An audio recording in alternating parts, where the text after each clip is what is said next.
Hello guys, welcome back to our channel advocate Ravita Hudadaya. मैं हूं advocate Ravita हुडादया। आज के इस वीडियो में सुप्रीम कोर्ट का एक बहुत इम्पोर्टेंट डिसीज़न आया है एफआईआर के ऊपर, जिसे आज के इस वीडियो में हम डिस्कस करेंगे। देखिए, वैसे तो हमारे देश में रूल्स काफ़ी सिंपल हैं कि जब किसी भी अपराध के बारे में जानकारी देने की बात आती है या एफआईआर लिखवाने की बात आती है तो फिर ऐसा कोई रूल नहीं है कि कोई स्पेसिफिक पर्सन ही एफआईआर लिखवा सकता है। एफआईआर कोई भी पर्सन लिखवा सकता है। अगर आपको किसी भी अपराध या किसी मामले के किसी ऑफेंस के बारे में कोई भी जानकारी हो और जो एफआईआर आपकी लिखवाई जाती है वो भी कोग्निजेबल ऑफेंस को लेके लिखवाई जाती है। मतलब अगर आप किसी कोग्निजेबल अपराध के बारे में पुलिस को जानकारी देते हैं तो पुलिस भी एफआईआर लिखने से मना नहीं कर सकती। पुलिस का एफआईआर वहाँ पे लिखनी ही पड़ेगी।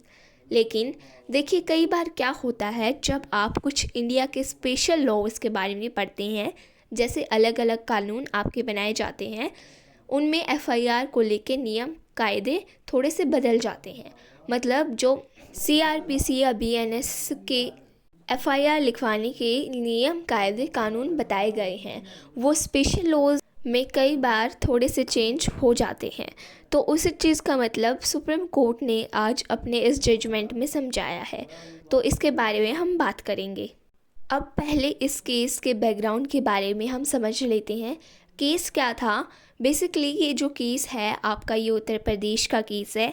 अब उत्तर प्रदेश में क्या हुआ था, आप सबको पता है कि उत्तर प्रदेश एक स्पेशल लॉ है, एक स्पेशल कानून है जो बात करता है अनलॉफुल कन्वर्जन्स के बारे में। मतलब जहाँ पे गलत तरीके से लोगों का धर्म परिवर्तन करवाया जाता है, लोगों के साथ धोखाधड़ी करके, लोगों को भुसला के, बहला के या लोगों को डरा के, धमका के, उनके साथ कोई भी धोखाधड़ी करके, तो जैसे जो जबरदस्ती से धर्म परिवर्तन होते हैं उन्हें रोकने के लिए उत्तर प्रदेश में एक आपका कानून जो है वो बनाया है, अनलॉफुल कन्वेंशन एक्ट जो है आपका यहाँ पे है। ठीक है। अब क्या हुआ था कि एक कॉलेज के जो हेड पर्सन थे, एक यूनिवर्सिटी के जो हेड पर्सन थे, वाइस चांसलर जिसको हम कहते हैं, और उस यूनिवर्सिटी के काम करने वाले कुछ और भी बहुत सारे लोग थे, इन सब के खिलाफ मल्टीपल एफआईआर फाइल की गई थी। आपको ये ध्यान रखना है कि 1, 2 या 3 एफआईआर नहीं, काफ़ी सारी एफआईआर फाइल करी गई थी कि ये लोग बेसिकली क्या कर रहे हैं, लोगों को ज़बरदस्ती धर्म परिवर्तन करवा रहे हैं। और लोगों से इनका मतलब क्या है कि मास रिलीजियस कन्वर्जन करा रहे हैं ये लोग। कि मतलब एक जगह कहीं पर ये कोई इवेंट कंडक्ट करवाते हैं, उसमें बहुत सारे लोगों को बुलाया जाता है और फिर धीरे धीरे उन सभी लोगों का यहाँ पे धर्म परिवर्तन करवा दिया जाता है। तो ये जो काफ़ी सारी एफआईआर फाइल करी गई थी, ये फाइल हुई थी यूपी के prohibition of unlawful conversion of religion act 201 यानी 2021 के तहत। तो यूपी के स्पेशल लॉ में भी एफआईआर दर्ज करी गई थी, के साथ साथ आईपीसी इंडियन पैनल कोड के तहत भी यहाँ पे एफआईआर दर्ज। एक बार आप इन एफआईआर पे नज़र मारिए। ठीक है। जो सबसे पहले एफआईआर यहाँ पे फाइल हुई थी, ये फाइल की गई थी हिमांशु दीक्षित नाम के एक पर्सन ने, जो कि विश्व हिंदू परिषद के वाइस प्रेसिडेंट हैं। इन्होंने अपनी एफआईआर में पुलिस को यह जानकारी दी थी कि अप्रैल 14, 2022 को एक मास कन्वर्शन का, एक धर्म परिवर्तन का इवेंट किया गया था, जिसमें 90 हिंदुओं को ज़बरदस्ती क्रिश्चियन रिलीजन में उसका धर्म परिवर्तन करा दिया गया था, कन्वर्ट कर दिया था, उनके साथ धोखाधड़ी करके, उनके साथ डिसीट करके। ठीक है। फिर अगले साल 2023 में एक और एफआईआर दर्ज करी जाती है, जिसमें ये एक सविंदर विक्रम नाम के एक पर्सन जो हैं इस एफआईआर को दर्ज करवाते हैं, जिसमें ये कहते हैं कि इनको केस का लालच देके, नौकरी का लालच देके और शादी का लालच देके इनको ज़बरदस्ती क्रिश्चियन धर्म में जो है वो कन्वर्ट करवा लिया गया है, हिंदू से क्रिश्चियन में कन्वर्ट कर दिया है। जो तीसरी एफआईआर फाइल होती है ये 3 अलग अलग लोग करते हैं, जिनका नाम है वीरेंद्र कुमार, संजय सिंह और आपके सत्यपाल। ठीक है, ये 3 लोग आकर भी सेम चीज़ कहते हैं कि हमारे साथ भी यही हुआ है, हमारे साथ भी ज़बरदस्ती यहाँ पे की गई है, धर्म परिवर्तन करवा दिया गया है। ठीक है, फिर जो अगली एफआईआर यहाँ पे फाइल हुई है इसमें कहा गया है कि हमें जान से मारने की धमकी देकर हमारे साथ अल्ट्रेक्शन और बाकी सारी चीज़ें करके जो है हमारे साथ क्या किया गया है, हमारे साथ धर्म परिवर्तन करवाने की कोशिश की गई है। तो ऐसे ही करके एक एक आदमी के खिलाफ 6 एफआईआर यहाँ पे फाइल कर दी जाती हैं। ठीक है, अब यहाँ पे देखिए, यहाँ पे सबसे पहली चीज़ तो सुप्रीम कोर्ट, अब ये जो मुद्दा था, इशू था, आपकी सुप्रीम कोर्ट तक पहुँच जाता है। जिस आदमी के खिलाफ ये एफआईआर फाइल करी गई थी, इन्होंने इसको चैलेंज किया जाके सुप्रीम कोर्ट में कि भाई ये तो एकदम ही बेसलेल एफआईआर है, जो ज़बरदस्ती मतलब अननेसेसरी आप यहाँ पे एक आदमी के खिलाफ इतनी सारी एफआईआर यहाँ पे दर्ज करे जा रहे हैं। ठीक है, अब यहाँ पे देखिए सुप्रीम कोर्ट ने क्या कहा। सुप्रीम कोर्ट ने 1 बाय 1 एफआईआर को इस केस में डिस्कस किया है। सुप्रीम कोर्ट ने कहा कि जो सबसे पहले एफआईआर इस केस में फ़ाइल की गई है, जहाँ पे ये कहा गया था कि 90 हिंदुओं को एक मास इवेंट में ले जाकर ज़बरदस्ती इनको क्रिश्चियन धर्म में कन्वर्ट करवा लिया गया है। सुप्रीम कोर्ट ने कहा कि वो एफआईआर गलत है। वो एफआईआर गलत क्यों है? क्योंकि जो यूपी का अनफॉलो कन्वेंशन का एक एक्ट है, उसमें ये साफ तौर पे लिखा हुआ है कि अगर आप किसी के साथ ज़बरदस्ती धर्म परिवर्तन करवाया गया है तो उस धर्म परिवर्तन में रिसिप्ट में अगर आप कोई एफआईआर दर्ज करवाना चाहते हैं तो वो या तो विक्टिम खुद कर सकता है, मतलब जिसके साथ ज़बरदस्ती धर्म परिवर्तन हुआ है, या तो वो व्यक्ति जाके एफआईआर दर्ज करा सकता है, या फिर उसके बिहाफ पर उसके परिवार वाले एफआईआर फाइल करवा सकते हैं। कोई थर्ड मेंबर पार्टी आके एफआईआर नहीं दर्ज करवा सकती है कि फ़लाना आदमी का जो धर्म परिवर्तन यहाँ पे हो गया है, क्योंकि जो यूपी का कन्वर्जन एक्ट है, मतलब जिस समय ये एफआईआर दर्ज हुई थी उस समय वो एक्ट इस चीज़ की जो परमिशन यहाँ पे नहीं देता था। तो कोर्ट ने यहाँ पे कहा कि देखो, यूपी का जो स्पेशल लॉ है ये आपकी सीआरपीसी और बीएनएस से थोड़ा सा अलग है, क्योंकि सीआरपीसी और बीएनएस तो आपको अलॉट कर देता है कि आप जाके किसी भी अपराध के बारे में जानकारी दे सकते हैं, कोई भी व्यक्ति जाके एफआईआर दर्ज करवा सकता है। लेकिन जब स्पेशल लॉ की बात आती है तो यूपी के अनफॉलो कन्वर्जन वाले स्पेशल लॉ की बात आती है तो उसमें कोई थर्ड पार्टी जाके एफआईआर दर्ज नहीं करवा सकती है। अब इस केस में जो एफआईआर दर्ज हुई थी वो विश्व हिंदू परिषद के एक पर्सन एफआईआर दर्ज करवा रही हैं, जिनका उस अनफॉलो कन्वर्जन से कोई भी लेना देना यहाँ पे नहीं था। तो सुप्रीम कोर्ट ने कहा कि भाई पहले एफआईआर तो यहाँ पे स्टैंड ही नहीं कर सकती है, पहली एफआईआर को तो हम यहाँ ख़त्म करना पड़ेगा, हमें यहाँ ख़त्म ही करना पड़ेगा, क्योंकि यूपी का जो अनफॉलो कन्वर्जन एक्ट है वो इसकी साफ मनाही करता है कि कोई भी थर्ड पर्सन आकर ज़बरदस्ती हुए धर्म परिवर्तन की कंप्लेंट यहाँ पे फाइल नहीं कर सकती है। क्योंकि अब आपको देखो, लॉजिक भी सुप्रीम कोर्ट ने दिया है। इसका लॉजिक ये है कि धर्म परिवर्तन एक प्राइवेट चीज़ है। जैसे मैं अगर कल को अपना धर्म परिवर्तन कर लूँ तो ये मेरी आस्था का मैटर है, यहाँ मेरे विचारों का, मेरे व्यूज़ और मेरे ऑफेंस का मैटर है। यहाँ पे इसमें कोई थर्ड पर्सन आकर इंटरफेयर नहीं कर सकता है। अगर ऐसा है कि धर्म परिवर्तन ज़बरदस्ती किया गया है तो मैं खुद जाकर कंप्लेन एफआईआर कर सकती हूँ, उसमें मेरे बिहाफ में मेरे परिवार वाले एफआईआर कर सकते हैं, फाइल कर सकते हैं उसको एफआईआर को। तो इसलिए जो सबसे पहले एफआईआर इस केस में फाइल की गई थी उसे सुप्रीम कोर्ट ने यहाँ पे क्वेश्चन कर दिया है। फिर सुप्रीम कोर्ट आया बाकी एफआईआर के ऊपर।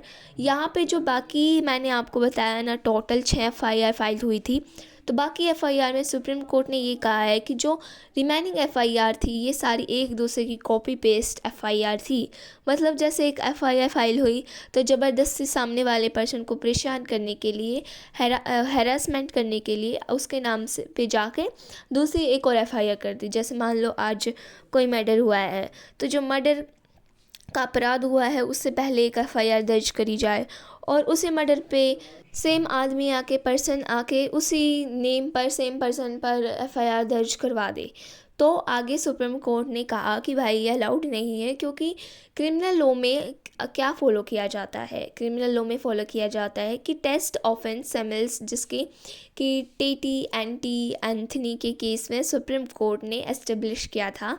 इस केस में सुप्रीम कोर्ट ने बात कही थी कि किसी एक मामले में या किसी एक अपराध में या किसी एक केस में मल्टीपल्स एफआईआर फाइल कराना अलाउड नहीं है।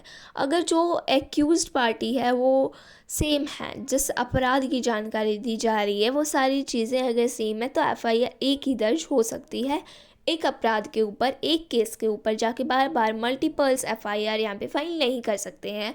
मतलब हर एफआईआर में जाके पुलिस अलग अलग तरीके से यहाँ पे क्या कर रही है, इन्वेस्टिगेशन कर रही है। तो सेम इन्वेस्टिगेशन या सेम ओकेरेंस पे एफआईआर नहीं हो सकती है।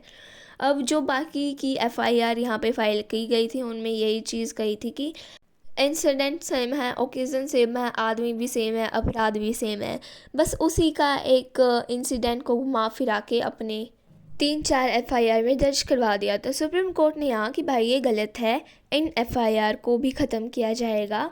फिर तीसरा पॉइंट देखो, सुप्रीम कोर्ट ने यहाँ कहा कि एफआईआर दर्ज कराते समय जब कोई व्यक्ति एवं पुलिस के पास जाके किसी अपराध के बारे में जानकारी देता है और पुलिस से कहता है कि सर आप इस मामले में एफआईआर दर्ज करिए।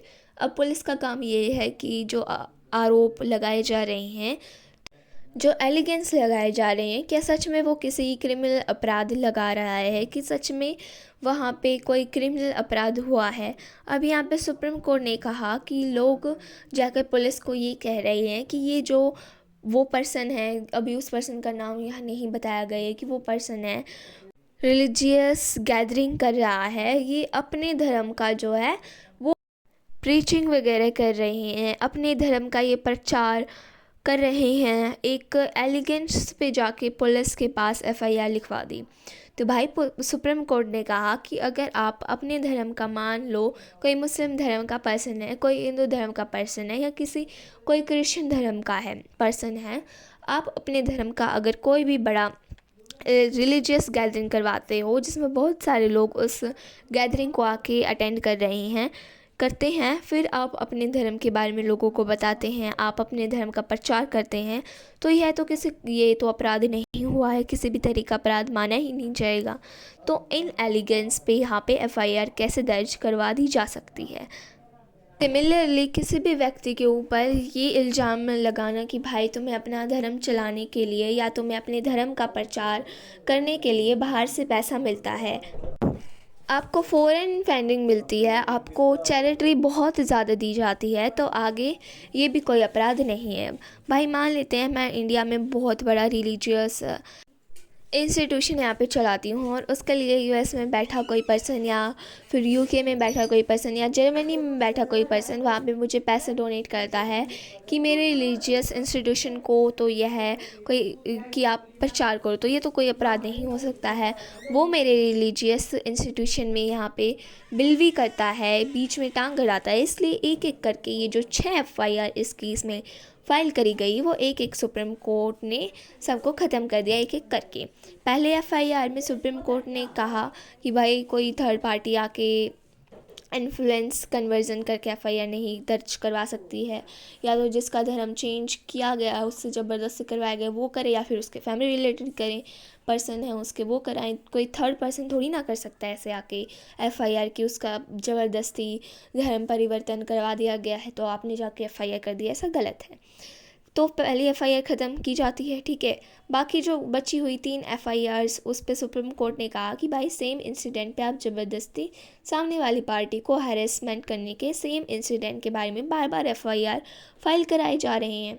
तो चौथी एफआईआर में सुप्रीम कोर्ट ने ये कहा कि आपकी फ़ाइल पे जो एफआईआर का जो बेसिस है वो यही है कि आपने एक आदमी अपने धर्म का प्रचार कर रहा है, रिलीजियस गैदरिंग कर रहा है और उसके ख़िलाफ़ आपने एफआईआर कर दी, तो वो कोई बेसिस ही नहीं बनता है, ठीक है। और यहाँ पे चौथी जो आखिरी एफआईआर थी उसमें भी सुप्रीम कोर्ट ने यही कहा कि कहीं सुनाई बातें कहना भी ये व्यक्ति लोगों का ज़बरदस्ती धर्म परिवर्तन करवा रहा है, आपको डरा धमका रहा है। तो वही बात है जो मैंने आपको पहले भी बताया था। तो सुप्रीम कोर्ट ने उनको क्वेश कर दिया एफआईआर को, क्योंकि सुप्रीम कोर्ट ने एक ही चीज़ यहाँ पे नोटिस की कि भाई यहाँ पे कुछ हो तो रहा नहीं है, कुछ नहीं किया जा रहा है, सिर्फ क्रिमिनल लॉ का एक मिसयूज़ किया जा रहा है, गलत तरीके से इस्तेमाल किया जा रहा है। इन नोटिस लोगों को परेशान करने के लिए कुछ भी गलत नहीं कर रहे हैं, जो ये गैदर कर रहे हैं रिलीजन को, कुछ गलत तो कर नहीं रहे हैं यहाँ पे, तो अपने धर्म का प्रचार ही तो कर रहे हैं, ठीक है। और यहाँ पे जो लोग हैं अपने धर्म के बारे में जानकारी दे रहे हैं, तो ये अपराध यहाँ पे नहीं बनता है। तो जो उत्तर प्रदेश के पर्सन थे डॉक्टर राजेंद्र बिहारी लाल, जो कि एक यूनिवर्सिटी के वाइस चांसलर हैं, इनके खिलाफ़ ये मार्च रिलीजियस कन्वर्जन की 6 एफआईआर फाइल की गई थी, और इन्हें 6 की 6 एफआईआर को सुप्रीम कोर्ट ने यहाँ पे क्या किया है, क्वेश कर दिया कि जो एफआईआर है सिर्फ क्रिमिनल प्रोसेस का मिसयूज़ यहाँ पे कर रही थी, और इनोसेंट लोगों को हैरेस करने के पे प्रेशर से इन एफआईआर को यहाँ पे फाइल किया गया था। इनमें से कोई भी बेसिस नहीं है इन एफआईआर का, कोई क्रेडिबिलिटी यहाँ पे नहीं है, कोई प्रॉपर आपके पास स्टेटमेंट नहीं है, एविडेंस नहीं है, सिर्फ एक इंसिडेंट पे बार बार जाके अलग अलग आदमी क्या कह रहे हैं, एफआईआर दर्ज की जा रही हैं। तो इसके तरीके में भाई क्रिमिनल लॉ को आगे, क्रिमिनल केसेस को आगे नहीं बढ़ाया जा सकता। तो केस का नाम है Rajendra Bihari law and another's versus state of UP. अगर किसी व्यक्ति को केस से रिलेटेड सलाह या जानकारी चाहिए तो वो नीचे दिए गए नंबर पर संपर्क कर सकता है। तो गाइज़, वीडियो पसंद आई हो तो please like, comment, share and subscribe my YouTube channel. Thank you for watching our video.